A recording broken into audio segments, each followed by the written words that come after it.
आज की कहानी ऐसी कहानी है जिसको सुनने के बाद झकझोर कर रख दिया था। एक कहानी जिस दिन की है, उस दिन हमारे एक शहर में भयंकर आग लगी थी। उस आग में कोई दुकान, मकान या फिर कोई इमारत नहीं जली थी, बल्कि उस आग में एक जिंदा शरीर जला था। खुलेआम बीच सड़क पे एक लड़की के जिंदा जला दिया गया था। ये वो लड़की थी जो बेहद टैलेंटेड और एजुकेटेड थी। वह अपने पैरों पर खड़ी थी। उस लड़की के रोम रोम सुलझ रहा था। ना तो वो चीख सकती थी और ना ही सुन सकती थी। वो आग जलन किसी और के मन में थी और जल वो लड़की रही थी। उस लड़की को बहुत बेरहमी से जिंदा जला दिया गया था और उस आग में हमारा पूरा समाज सुलझ रहा था। जिसको जलाया गया था वो हमारे आसपास के सामान्य लड़की थी, लेकिन इस तरह लड़की को सरेआम होना बहुत भयंकर था। तो कहानी को पूरा जानने के लिए वीडियो में इन तक बने रहें, और अगर हमारे चैनल पर नए आए हैं तो चैनल को सब्सक्राइब करना ना भूलें। महाराष्ट्र के वर्धा जिले के दरौदा गांव के रहने वाली एक लड़की अंकिता थी। उसकी उम्र 25 वर्ष थी और अंकिता हैंगंग घाट के माता श्री आशाताई कुंवर कॉलेज में पढ़ाती थी। अंकिता बहुत ही सुंदर और होनहार लड़की थी। टाइम से जाना और आना उसकी रूटीन थी। कॉलेज उसके घर से दूरी पर था, तो रोज़ाना सुबह सुबह निकल जाती थी। फिर बस पकड़कर वो कॉलेज जाया करती थी। रोज़ाना की तरह 3 फरवरी 2020 को कॉलेज जाने के लिए एक बस पकड़ती है। हैंगंग घाट के नंदरी चौक पहुंचने के बाद अंकिता सुबह सुबह बस से उतर गई। अब कॉलेज जाने के लिए उसे थोड़ी दूर पैदल जाना पड़ता था, तो बस से उतरकर वो पैदल ही जाने लगी। लेकिन एक लड़का अंकिता को काफ़ी देर से पीछा कर रहा था। कुछ दूर जाने के बाद अंकिता पर पेट्रोल फेंक जाता है। वो अचानक पेट्रोल के हमले से घबरा जाती है। उसे कुछ समझ ही नहीं आता, और जब तक वो समझ पाती कि जलाने के इरादे से उस पर पेट्रोल फेंका गया है, तब तक वो लड़का माचिस जलाकर आग के हवाले कर देता है। वो चीखने चिल्लाने लगती है और वो लड़का वहाँ से तुरंत भाग जाता है। देखते ही देखते वहाँ भीड़ इकट्ठे हो जाते हैं और उस लड़की की बचाने के लिए कोशिश की जाती है, लेकिन फिर भी वो गंभीर रूप से घायल हो जाती है। और रात के वक्त कुछ स्कूल के बच्चियों ने सबसे पहले देखा था। उसको बचाते बचाते उसका सिर, चेहरा, हाथ, पीठ और गर्दन जल गई थी। वहीं खड़े एक व्यक्ति द्वारा उसे हॉस्पिटल ले जाया गया और अब तक तो पुलिस को भी खबर दे दी गई थी। पुलिस तुरंत अस्पताल पहुंचती है और लोगों से उस लड़की के बारे में पूछती है। जो लोग उसे अस्पताल में ले गए थे, उन लोगों ने बताया कि इस लड़की को नहीं जानते, लेकिन इनका पर्स इनके पास ही था। वे लोग लड़की के पर्स को दे देते हैं।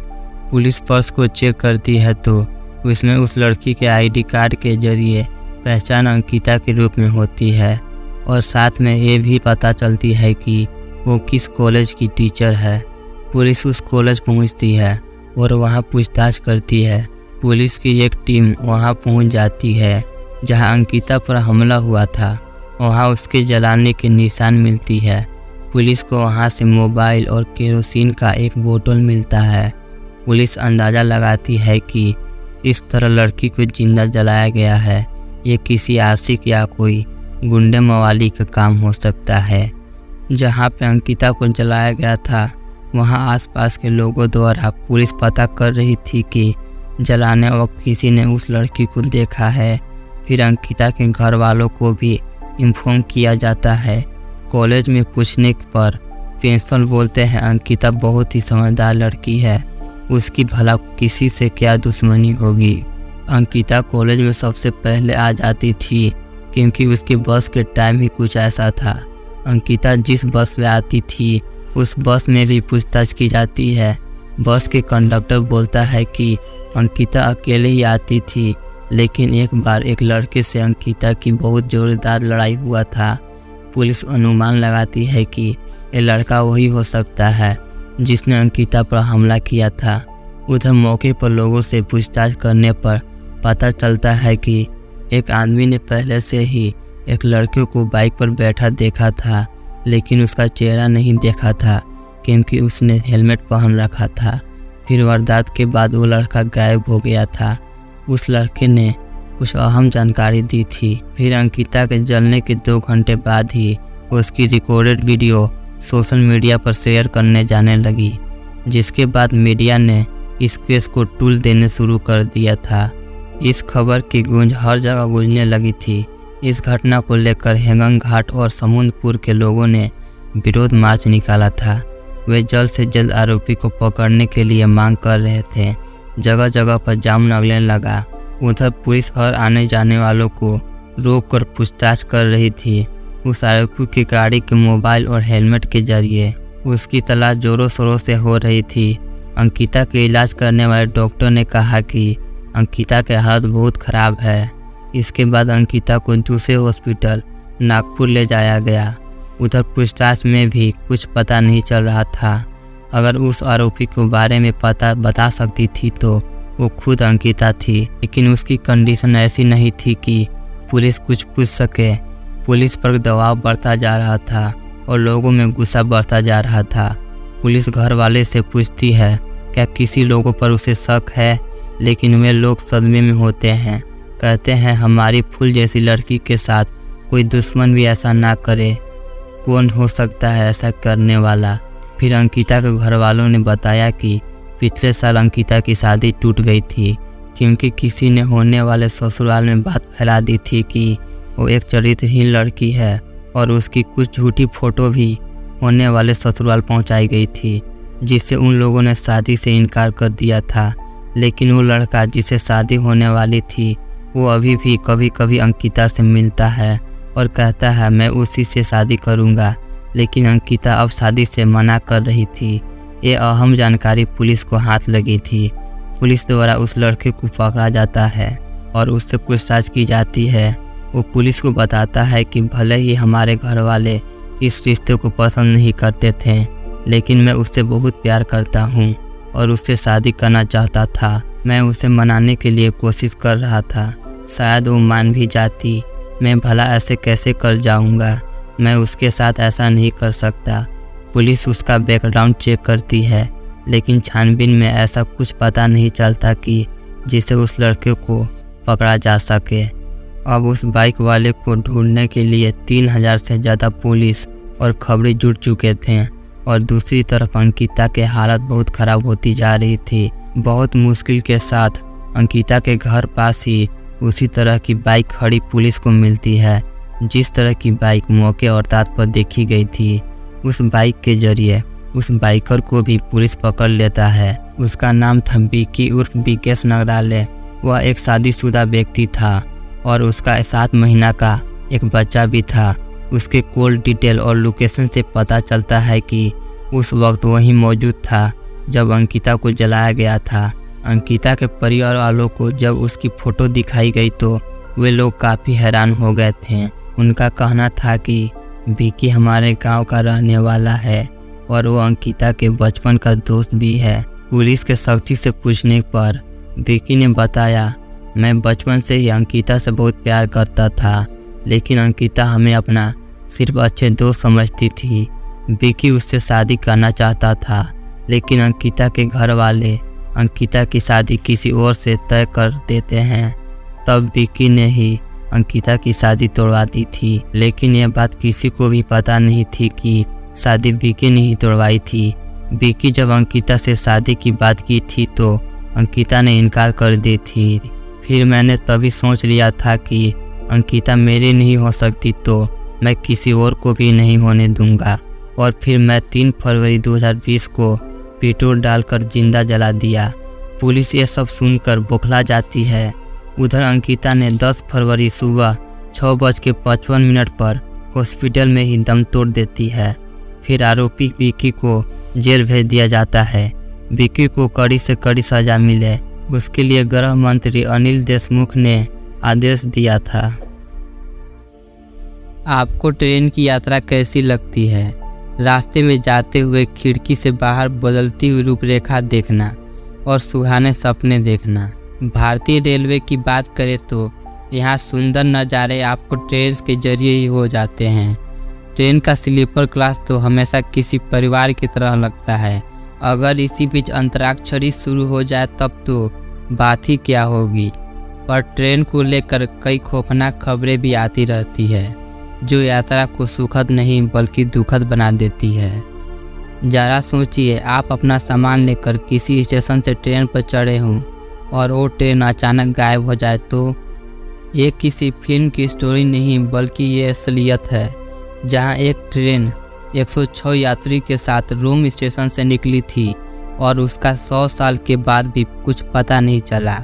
ये उसी MH370 विमान के जैसा हाल है जो मलेशिया से उड़ा था, लेकिन आज तक उसका कुछ पता नहीं चला। आज हम आपको उसी ट्रेन के बारे में जानकारी देने जा रहे हैं जो कभी मिल ना सकी। दरअसल जेनेटी उस ट्रेन कंपनी का नाम था जिसने उस ट्रेन को डिज़ाइन किया था जो गायब हो गई। और आज भी अगर आप जेनेटी शब्द को गूगल पर सर्च करते हैं तो इससे जुड़ी सारी जानकारी आपके सामने आ जाएगी। एक कहानी है 1911 की, जहां एक ट्रेन हवा में गायब हो गई और अभी तक उसके बारे में कुछ पता नहीं चला। यहाँ तक कि ट्रेन को कोई भी डिब्बा या उसका कोई भी पुर्जा अभी तक नहीं मिला है। ये ट्रेन अपने आप में कुछ खास थी और इसमें सवार यात्री का भी कुछ पता नहीं चला। ये ट्रेन रोम के मिलान से निकलकर एमिलिया रोमांग स्टेशन से होते हुए लोम्बार्डी जाने के लिए 1911 में निकली थी। दरअसल उस दौरान जेनेटी रेलवे कंपनी ने एक खास तरह की एड कंपनी निकाली थी। उन्होंने एक टूरिस्ट ट्रेन के लिए एक लग्जरियस डिब्बे बनाए थे।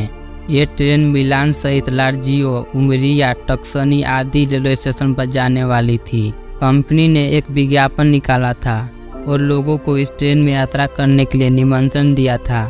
कंपनी ने पैसेंजर को मौका दिया लग्जरी ट्रैवल का मजा लेने का। उस दौरान एमिलिया से लेकर लोम्बार्डी तक के बीच में 1 किलोमीटर से ज़्यादा लंबी एक सुरंग थी। उस दौरान ये दुनिया की सबसे लंबी सुरंगों में से एक थी जिन्हें पहाड़ काटकर बनाया गया था। जेनेटी ने 100 पैसेंजर और 6 लोग जो ट्रेन के स्टाफ के तौर पर काम कर रहे थे। मिलान से ट्रेन ने यात्रा शुरू की और इटली की खूबसूरती सीनरी को देखते हुए शैंपेन के साथ अपनी यात्रा को आनंद लेना शुरू किया। सब कुछ अच्छा जा रहा था और ट्रेन जब सुरंग के अंदर घुसने वाली थी तो वहाँ कुछ लोग मौजूद थे जो उस ट्रेन को देखने आए थे। सुरंग के दोनों तरफ लोग खड़े थे, लेकिन उस दिन जो हुआ उसने सभी को चौंका दिया। ट्रेन सुरंग के अंदर घुसी तो सही, लेकिन दूसरी ओर लोग उस ट्रेन को देखने के लिए इंतजार करते रह गए। कुछ समय बाद लोगों ने पुलिस को बुलाया और सुरंग के अंदर जाकर देखा गया तो सिर्फ 2 पैसेंजर मौजूद थे जिनकी दिमागी हालत ठीक नहीं थी। जो 2 पैसेंजर उस दिन उस ट्रेन से बच गए थे उनमें से एक ने कभी कुछ नहीं कहा और जल्दी ही उसकी मौत हो गई थी। दूसरे ने कहा कि उसने सुरंग में घुसते ही एक अजीब सी आवाज़ सुनी थी और फिर सफ़ेद धुंध छा गई थी। ऐसा लगा जैसे हवा ने ट्रेन को अंदर समेट लिया है। वो पैसेंजर किसी तरह एक और आदमी के साथ ट्रेन से कूद पाया और वो कूदने के बाद बेहोश हो गया। इसके बाद किसी के बारे में कुछ भी पता नहीं चला और रेलवे ने उस सुरंग को बंद कर दिया।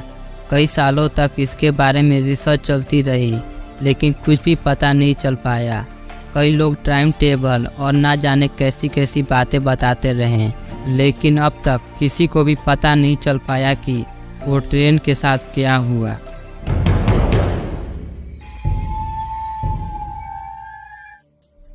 आज का जो केस है, जो पुलिस के लिए बहुत मुश्किल केस था, इस केस की गूंज विधानसभा तक पहुंची।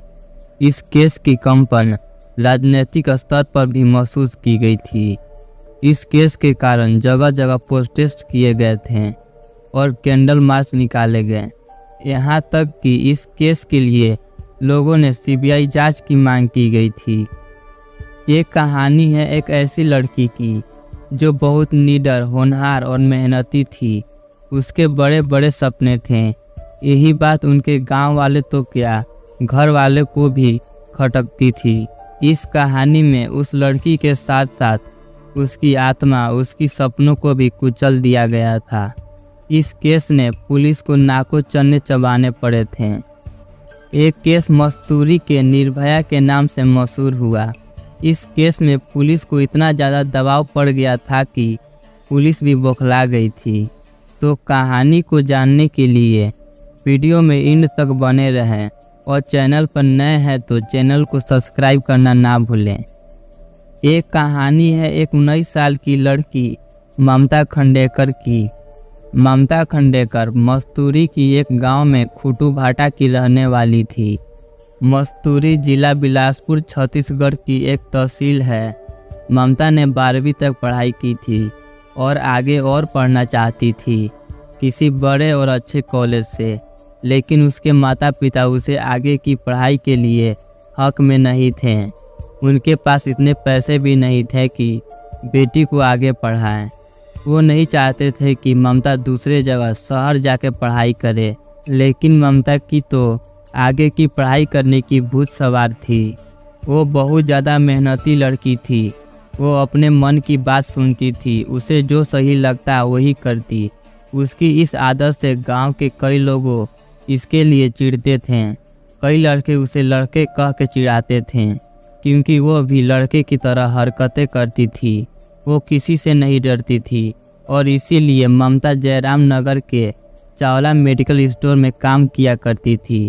काम करके ममता अपनी पढ़ाई जारी रखना चाहती थी और अपने माता पिता की भी हाथ बटाना चाहती थी। हालांकि उसके पिता इतना दूर काम करने जाना पसंद नहीं किया करते थे। ममता लगभग 10 किलोमीटर दूर साइकिल से जाया करती थी। साइकिल अभी उसने जल्दी ही लिया था। इससे पहले अपने ही गांव के टेम्पू चालक बावला बाजार के टेम्पू से काम पर जाया करती थी। उसके साथ उसकी दोस्त सहेलियाँ रीना खंडेकर और फुलेश्वरी भी काम पर जाया करती थी, लेकिन वे पास के गांव से ही जाया करती थी। ममता सुबह 10 बजे काम के लिए निकलती और शाम 7 बजे घर लौट आती थी। 26 जनवरी 2017 के दिन शाम 7 बजे के करीब ममता के पिता घर लौट आए, पर ममता घर नहीं लौटी थी। पिता को घर आते ही ममता की मां ने उन्हें बताया कि ममता अभी तक घर नहीं आई है। उसके पिता बोलते हैं कि अच्छा थोड़ी देर और इंतज़ार कर लेते हैं, शायद किसी सहेली के यहाँ रुकी होगी। काफ़ी देर बाद जब ममता घर नहीं आई तो ममता के पिता ने गांव में जाकर उसे ढूंढना शुरू किया। अपने गांव के घर में ममता अक्सर टीवी देखने जाया करती थी। ममता के पिता उस घर में पूछा, लेकिन पता चला कि ममता वहां भी नहीं है। फिर ममता के पिता जिस रास्ते से ममता आती थी उस रास्ते पर भी कुछ दूर तक जाकर देखें, लेकिन उसका कुछ भी पता नहीं चला। उन्होंने गांव के लोगों से भी पूछा कि किसी ने ममता को देखा है, तो किसी ने भी ममता के बारे में कुछ भी कोई नहीं बताया। जब काफ़ी देर तक ममता को ढूंढने पर भी नहीं मिली तो ममता के पिता थक हार कर घर लौट आए और सो गए। उन्हें वैसे भी ममता के काम करने का पसंद नहीं था, वो उससे नाराज़ रहा करते थे। इसलिए उन्होंने सोचा कि वो अपने मन के मालिक है, जब जी करेगा आ ही जाएगी। रात गुजर जाती है, सुबह होती है। ममता के पिता ममता को फिर से ढूंढने निकल जाते हैं और उसे ढूंढते ढूंढते कुटू भाटा के नाले पास जाते हैं। वहाँ ममता की दुपट्टा दिखाई देती है। वो भागकर दुपट्टे के पास जाते हैं। उसी के थोड़ी दूर पर ममता भी अर्धनग्न हालत में पड़ी थी। वो जल्दी से ममता के पास जाते हैं। वो नीचे ज़मीन पर पड़ी थी और उसकी हालत बहुत ख़राब थी। उसके चेहरे से खून बह रहा था। उसके चेहरे को बुरी तरह से गोदा गया था। उन्होंने देखा कि उनकी बेटी मर चुकी है। गांव में कोहराम मच जाती है। फिर तुरंत मस्तूरी पुलिस को कॉल की जाती है। पुलिस आती है और क्राइम सीन को फ़ोटो लेती है और बॉडी को पोस्टमार्टम के लिए भेज दिया जाता है। वही ममता की साइकिल भी बरामद की गई, लेकिन ममता के पास से बैग नहीं मिला। पूछने पर पता चला कि ममता मोबाइल नहीं रखती थी। ममता के दोनों सहेलियाँ रीना और फुलेश्वरी से पूछताछ की गई, जिसमें बताया कि ममता हम लोग के साथ ही घर के लिए चली थी। फिर रास्ते में हम लोग अपने गांव की तरफ मुड़ गए और ममता अपने घर की तरफ चली गई। ममता जहां काम करती थी वो मेडिकल स्टोर के मालिक से भी पूछा गया, लेकिन वहाँ से भी कुछ पता नहीं चला। ममता के गांव वालों को कहना था कि ममता हमारी गांव के बड़े जाति के नज़र में बहुत चुभती थी। उन्हीं लोगों में से एक काम किया होगा। पोस्टमार्टम करने वाले डॉक्टर ने कहा कि ममता के साथ गैंगरेप हुआ है, कम से कम 2 लोग होंगे। उन्होंने बताया कि ममता के साथ मारपीट हुआ है, लेकिन ममता काफ़ी लड़ी होगी। उसके हाथ का नाखून तक टूट चुके थे। लड़की आसानी से नहीं टूटी होगी। पीट पीट कर रेप किया गया है। उनके चेहरे पर 100 से ज़्यादा बार वार किया गया है। ऐसा लगता है जैसे कि पूरा गुस्सा इस लड़की पर निकाल दिया है। ये सब सुनकर पुलिस के रोंगटे खड़े हो गए। पुलिस केस को आगे बढ़ाती है। फिर पुलिस गांव के लोगों से पूछताछ की, पर किसी ने कुछ भी नहीं बताया। ममता के गांव के ऑटो चालक बावला बाजारक से भी पूछताछ की गई, क्योंकि जब ममता के पास साइकिल नहीं था तब ऑटो से ही जाया करती थी। बावला ऑटो वाला बताया कि ममता बहुत ही समझदार थी। वो हर रोज़ सुबह 10 बजे काम पर निकलती थी और शाम को 5:30 बजे घर के लिए चलती थी। मैं पहले ऑटो से ही उसे ले जाया और ले आया करता था। उसने बताया कि गांव के ही एक लड़का जिसका नाम है राजू, जो ममता को हर रोज़ चिढ़ाया करता था, पर मैं ममता को बारे में कुछ भी नहीं जानता। फिर पुलिस द्वारा राजू को तुरंत उठाया जाता है और उससे पूछताछ की जाती है। वो पुलिस के सामने गिड़गिड़ाने लगता है और कहता है कि मैंने ममता के साथ कुछ नहीं किया। उसने कहा कि ममता बहुत घमंडी लड़की थी, हमेशा लड़कों की तरह रहती थी, वो किसी से नहीं डरती थी। हाँ, ये सच है कि मैं उसे लड़का कह कर चिढ़ाता था, लेकिन एक दिन उसने मुझे हाथ मोड़कर सबक सिखाया था। तब से आज तक अब तक मैंने उसे नहीं छेड़ा। मैंने उसके साथ कुछ नहीं किया। फिर पुलिस ने कुछ गांव वालों से भी पूछताछ की, पर पुलिस को कोई भी ठोस सबूत नहीं मिल पा रही थी। पुलिस द्वारा 20 लोगों का बयान और 50 लोगों को पूछताछ की गई। क्राइम सीन को बार बार देखा गया। अब तक तो ये केस मीडिया में भी गरमाने लगा। इस केस को लेकर जगह जगह प्रोटेस्ट किया जाने लगा, कैंडल मार्च निकालने जाने लगा। पुलिस स्टेशन के बाहर धरना प्रदर्शन और नारेबाजी होने लगी। पुलिस के ऊपर प्रेशर बढ़ता जा रहा था और पुलिस के हाथ कुछ भी नहीं लग पा रहा था। सीबीआई जांच की मांग की जाने लगी। अब तो सभी राज पार्टियां इस केस में रुचि लेने लगी। इस केस की आवाज़ विधानसभा में उठाई जाने लगी। इस केस को मस्तूरी के निर्भया के नाम से मशहूर होने लगा। ममता के गांव के लोग और दूसरे गांव के लोग सड़कों पर आ गए थे। पुलिस को कुछ भी समझ में नहीं आ रहा था कि वो क्या करे। और इसी बीच 24 जनवरी को पुलिस को कुछ सफलता हाथ आई।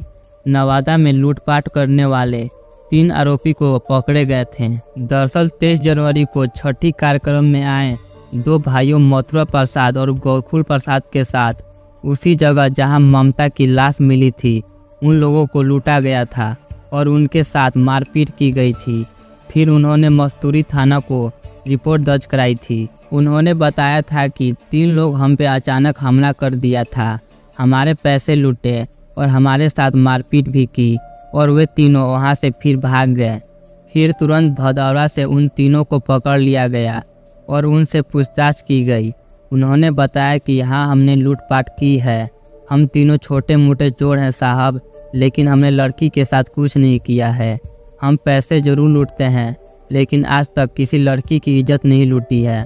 उन्हें खूब तोड़ा गया, लेकिन लगातार यही कह रहे थे कि हमने लड़की के साथ कुछ नहीं किया। उधर मीडिया में एक खबर फैल गई कि ममता के आरोपी को पकड़ लिया गया है और एक तरह से मीडिया ने मान ही लिया था कि इन्हीं तीनों ने ममता का रेप और मर्डर किया है।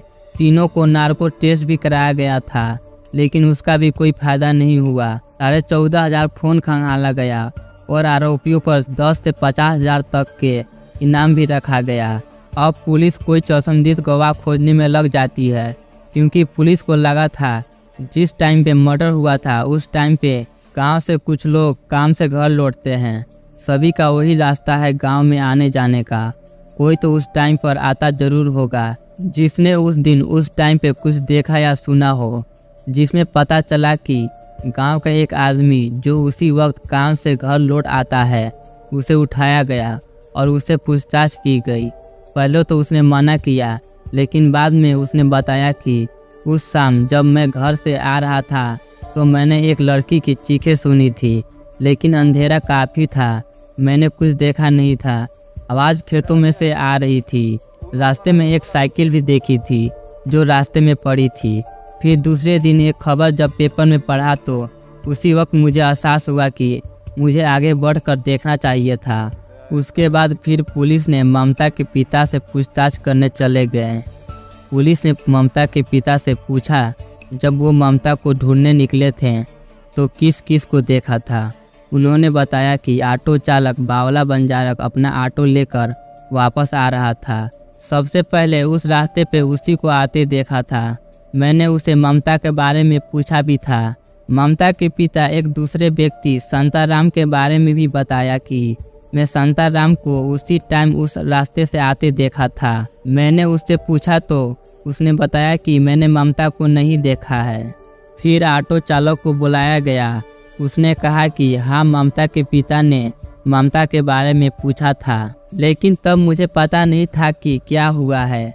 सुबह उठा तब जाके पता लगी कि ममता रात से गायब थी और उसके साथ ये सब हुआ है।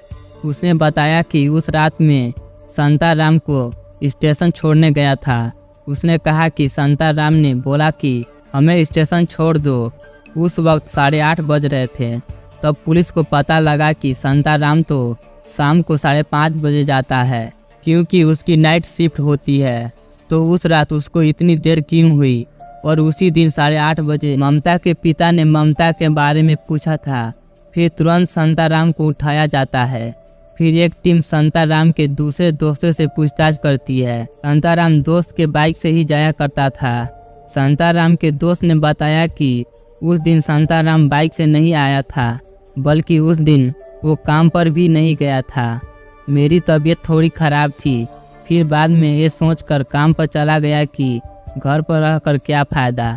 शांताराम उस दिन स्टेशन पर आया था और वह घबराया हुआ था, बल्कि मैंने पूछा भी था कि क्या हुआ है, काफ़ी परेशान लग रहे हो, लेकिन शांताराम टाल देता है। फिर शांताराम से पूछा गया तो तुम शाम को 5 बजे काम पर जाते हो, तो उस दिन इतना लेट क्यों हुआ। तो वो घबरा गया और घबराहट के कारण उसने सब कुछ सच सच बता दिया। उसने बताया कि जब मैं शाम 5 बजे काम पर जा रहा था तो मैंने देखा कि ऑटो वाला बावला और उसके रिश्तेदार का बेटा ऑटो को झाड़ी में छिपा रहे थे। जब उन लोगों से पूछा तो बावला बाजार ने बताया कि एक लड़की को शादी के लिए मनाना है। उसने कहा कि मैं भी उन लोगों को साथ दूं, और मैं फिर उन लोगों की बातों में आ गया। फिर ऑटो वाला बावला को पुलिस स्टेशन बुलाया गया और उसके रिश्तेदार मामा के बेटों को भी लाया गया। पहले तो बावला सब कुछ बात को झूठ साबित करने की कोशिश कर रहा था। फिर उसने बताया कि ममता हमेशा से हमें पसंद थी, लेकिन वो कभी मुझे भाव नहीं देती थी। मैं उससे शादी करना चाहता था।